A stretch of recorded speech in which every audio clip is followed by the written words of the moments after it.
Hi hello everyone, welcome to ರೇಖಾರೋ YouTube channel.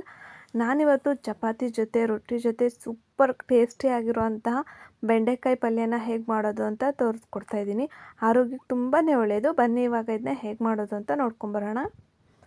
ಮೊದಲಿಗೆ ಇದನ್ನು ಮಾಡೋದಕ್ಕೆ ನಾನಿಲ್ಲಿ ಬೆಂಡೆಕಾಯಿನ ನೋಡಿ ಈ ಒಂದು ಸೈಜಲ್ಲಿ ಕಟ್ ಮಾಡಿ ತೊಗೊಂಡಿದ್ದೀನಿ. ಇದಕ್ಕಿಂತ ಸ್ವಲ್ಪ ದೊಡ್ಡದಾಗಿ ಕಟ್ ಮಾಡ್ಕೊಳ್ಳಿ, ತುಂಬ ಚಿಕ್ಕದಾಗಿ ಕಟ್ ಮಾಡ್ಕೊಳ್ಳೋಕೆ ಹೋಗಬೇಡಿ. ಬೆಂಡೆಕಾಯಿ ಅಂತೂ ಶುಗರ್ ಇರೋರಿಗೆ ತುಂಬಾ ಒಳ್ಳೆಯದು, ಆರೋಗ್ಯಕ್ಕೆ. ಟೇಸ್ಟು ಕೂಡ ತುಂಬಾ ಚೆನ್ನಾಗಿರುತ್ತೆ ಈ ಒಂದು ವಿಧಾನದಲ್ಲಿ ಮಾಡಿದ್ರೆ.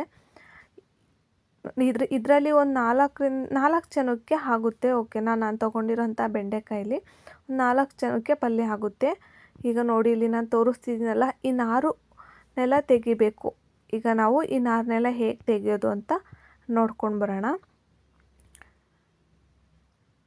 ಟೇಸ್ಟ್ ಅಂತೂ ತುಂಬಾ ಚೆನ್ನಾಗಿರುತ್ತೆ. ಓಕೆ, ಈಗ ಈ ನಾರನ್ನ ನಾವು ತೆಗೆಯೋದಕ್ಕೆ ಸ್ಟವ್ ಆನ್ ಮಾಡಿ ನಾನಿಲ್ಲಿ ಒಂದು ಹಂಚನ್ನ ಇಟ್ಕೊಂಡಿದ್ದೀನಿ. ಹಂಚು ಅಥವಾ ಬಾಣಲಿ ಯಾವುದಾದ್ರೂ ತೊಗೋಬೋದು. ನಾನಿಲ್ಲಿ ರೊಟ್ಟಿ ಹಾಕೋ ಹಂಚನ್ನ ತೊಗೊಂಡಿದ್ದೀನಿ. ಹಂಚು ಸ್ವಲ್ಪ ಚೆನ್ನಾಗಿ ಬಿಸಿ ಆದಮೇಲೆ ಕಟ್ ಮಾಡಿ ಇಟ್ಕೊಂಡಿರೋ ಅಂತಹ ಬೆಂಡೆಕಾಯಿನ ಹಾಕ್ಕೊತಿದ್ದೀನಿ. ಬೆಂಡೆಕಾಯಿನ ಹಾಕ್ಕೊಂಡು ಒಂದು 10 ನಿಮಿಷ ಇದನ್ನ ಚೆನ್ನಾಗಿ ಐ ಫ್ಲೇಮಲ್ಲಿ ಇಟ್ಕೊಂಡೆ ಚೆನ್ನಾಗಿ ಇದನ್ನ ಈ ರೀತಿ ರೋಸ್ಟ್ ಮಾಡ್ಕೋಬೇಕು. ಬೆಂಡೆಕಾಯಲ್ಲಿರುವಂಥ ನಾರಿನ ಅಂಶ ಎಲ್ಲ ಹೋಗೋವರೆಗೂ ಚೆನ್ನಾಗಿ ಇದನ್ನ ರೋಸ್ಟ್ ಮಾಡ್ಕೋಬೇಕಾಗುತ್ತೆ. ಐ ಫ್ಲೇಮಲ್ಲಿ ಇಟ್ಕೊಂಡು ಇದನ್ನ ರೋಸ್ಟ್ ಮಾಡ್ಕೊಳ್ಳಿ. ಟೇಸ್ಟ್ ಅಂತೂ ತುಂಬಾ ಚೆನ್ನಾಗಿರುತ್ತೆ. ನೋಡ್ತಾ ಇರ್ಬೋದು ನೋಡಿ, ಈಗ ಒಂದು ಸ್ವಲ್ಪನೂ ಕೂಡ ನಾರಿನ ಅಂಶ ಇಲ್ಲ. ಇಷ್ಟು ಆದರೆ ಸಾಕು, ನಾವು ತೆಗೆದ್ರೆ ಸಾಕಾಗುತ್ತೆ. ನೋಡ್ತಾ ಇರ್ಬೋದು ಮೊದಲಿಗೂ ಇವಾಗ್ಲಿಗೂ ಎಷ್ಟು ಡಿಫ್ರೆಂಟ್ ಇದೆ ಅಂತ. ಒಂದಕ್ಕೊಂದು ಅಂಟುತ್ತಾ ಇಲ್ಲ. ಒಂದಕ್ಕೊಂದು ಅಂಟಲಿಲ್ಲ ಅಂದರೆ ಕಂಪ್ಲೀಟಾಗಿ ನಾರೆಲ್ಲ ಹೋಗಿದೆ ಅಂತ. ನೋಡ್ತಾ ಇರ್ಬೋದು, ಇಷ್ಟಾದರೆ ಸಾಕು, ಪರ್ಫೆಕ್ಟಾಗಿ ಚೆನ್ನಾಗಿ ರೋಸ್ಟ್ ಆಗಿದೆ ಅಂತಲೇ ಹೇಳ್ಬೋದು. ಈಗ ಕಂಪ್ಲೀಟಾಗಿ ಎಲ್ಲದನ್ನು ರೋಸ್ಟ್ ಮಾಡ್ಕೊಂಡ್ಮೇಲೆ ನಾನಿಲ್ಲಿ ಮತ್ತೆ ಒಂದು ಕಡೆ ಸ್ಟವ್ ಆನ್ ಮಾಡಿ ಒಂದು ಬಾಣಲಿನ ಇಟ್ಕೊಂಡಿದ್ದೀನಿ.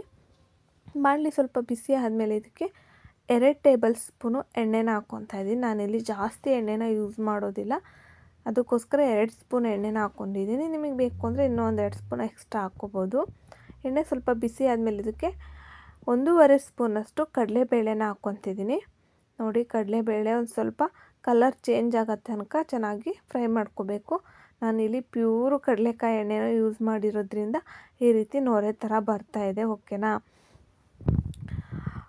ಕಡಲೆಬೇಳೆ ಅಥವಾ ನಿಮ್ಮ ಹತ್ರ ಬೇರೆ ಯಾವುದಾದ್ರು ಹಸಿ ಕಾಳಿದ್ರೆ ಬೀನ್ಸ್ ಕಾಳು, ತೊಗರಿಬೇಳೆ ಆ ಥರ ಇದ್ದರೆ, ತೊಗರಿಬೇಳೆ ಅಂತೀನಿ ಸಾರಿ, ಬಟಾಣಿ ಕಾಳು ಅದನ್ನು ಕೂಡ ಹಾಕ್ಕೋಬೋದು.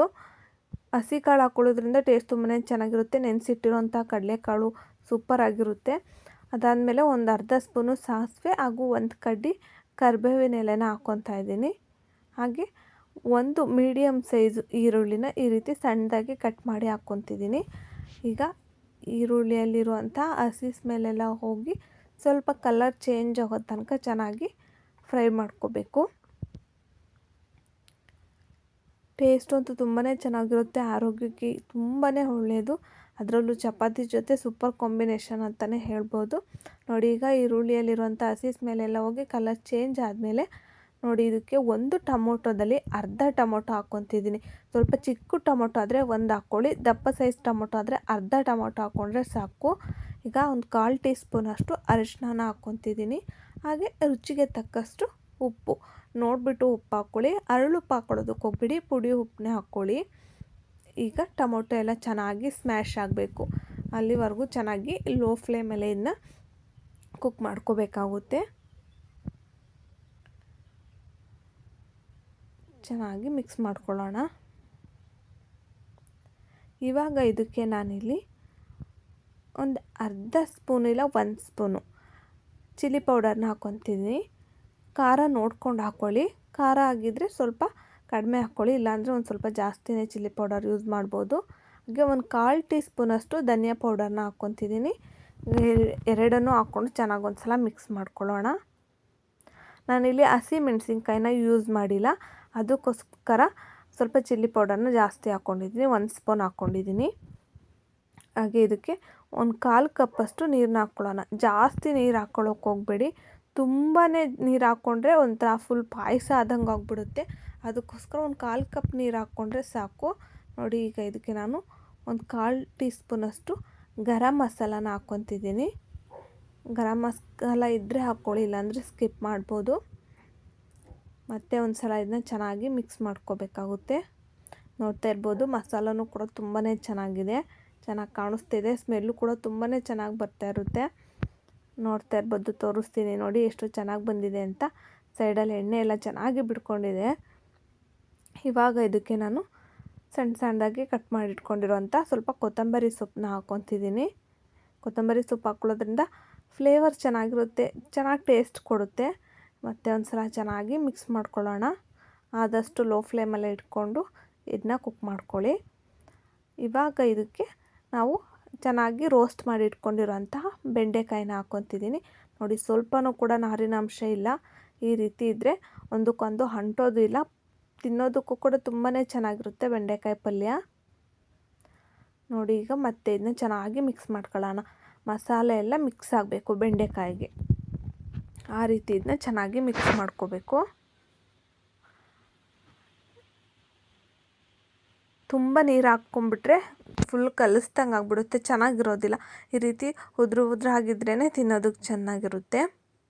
ನೋಡಿ ಇವಾಗ ಚೆನ್ನಾಗಿ ಮಿಕ್ಸ್ ಮಾಡ್ಕೊಂಡ್ಮೇಲೆ ಈಗ ಇದನ್ನು ಒಂದು ಮಿನಿಮಮ್ ಒಂದು 15 ಮಿನಿಟ್ಸ್ ಇದನ್ನ ಲೋ ಫ್ಲೇಮಲ್ಲೇ ಬಿಡಬೇಕು. ಇದ್ರ ಮೇಲೆ ಒಂದು ಕ್ಯಾಪ್ ಕ್ಲೋಸ್ ಮಾಡಿ ಲೋ ಫ್ಲೇಮ್ ಮಾಡಿ ಒಂದು 15 ಮಿನಿಟ್ಸ್ ಬಿಡೋಣ. ಚೆನ್ನಾಗಿ ಕುಕ್ ಆಗಿರುತ್ತೆ. ಮಧ್ಯೆ ಮಧ್ಯೆ ಒಂದು ಸಲ ತೆಗೆದುಬಿಟ್ಟು ಚೆನ್ನಾಗಿ ಮಿಕ್ಸ್ ಮಾಡ್ಕೊಳ್ಳಿ. ತಳ ಒತ್ತುತ್ತೆ ಅನ್ನೋ ಒಂದು ಚಾನ್ಸಸ್ ಇರುತ್ತೆ, ಅದಕ್ಕೋಸ್ಕರ. ನೋಡಿ 15 ಮಿನಿಟ್ಸ್ ಆದಮೇಲೆ ನಾನು ಓಪನ್ ಮಾಡಿ ತೋರಿಸ್ತಾ ಇದ್ದೀನಿ. ಪರ್ಫೆಕ್ಟಾಗಿ ಬೆಂಡೆಕಾಯಿ ಏನಂದರೆ ನಾವು ಮೊದಲೇ ನಾರಿನಂಶ ತೆಗಿಬೇಕಾದ್ರೆ ರೋಸ್ಟ್ ಮಾಡ್ಕೊಂಡಿರ್ತೀವಿ ನೋಡಿ, ಆವಾಗಲೇ ಸ್ವಲ್ಪ ಬೆಂದಿರುತ್ತೆ.